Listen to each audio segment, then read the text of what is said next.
Likewise, I want women to adorn themselves. Now, he wants women to adorn themselves. Okay? So adornment's not bad. But that adornment, we're going to see, is in verse 11.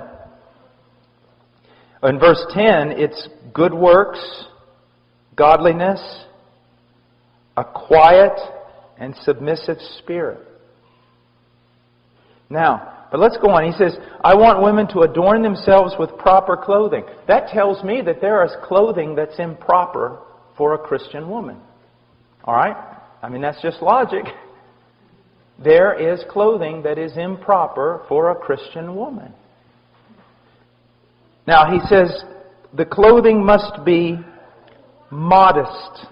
Modest. This is a very important.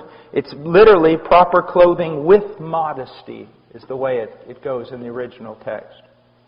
So, with modesty.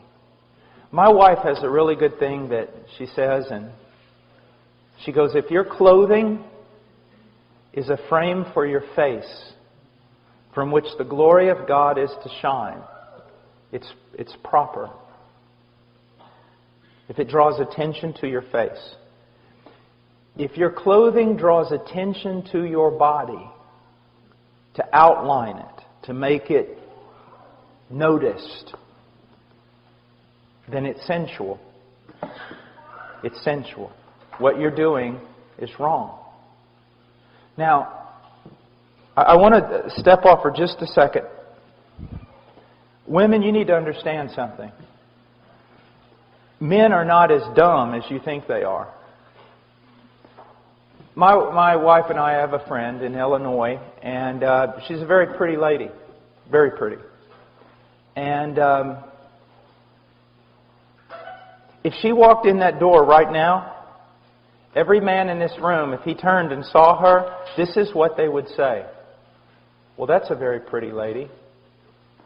That's a very elegant lady. That's a beautiful lady. And that's what they would think. But ladies, there are also women that aren't half as attractive as that lady I just described to you, either in their face or in their body, and they could walk in that door, and the moment every man heard the door open and he looked over there, if he was a godly man, he would have to go like this. Because it's not beauty, it's sensuality. And even though you can't exactly write down the rules and put it all on paper, when you see it, you know it. There is a difference between beauty and sensuality. And God is not against beauty. He is against sensuality. In Philippians, we are told to think on things that are excellent, that are noble, that are just, that are right, that are true.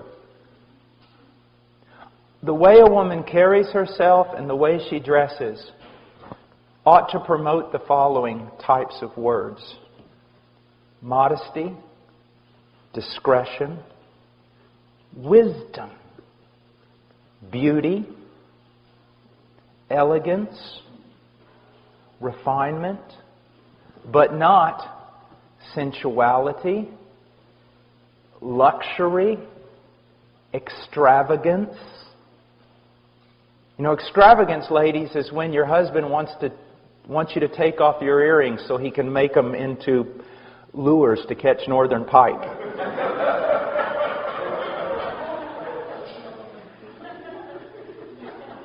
Now, ladies, this is, I've been giving your husbands a lot of tasks. Let me give you one.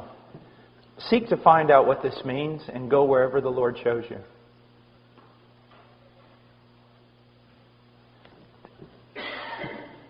There is nothing more attractive than a woman who has this look of wisdom and discretion and nobility and simplicity.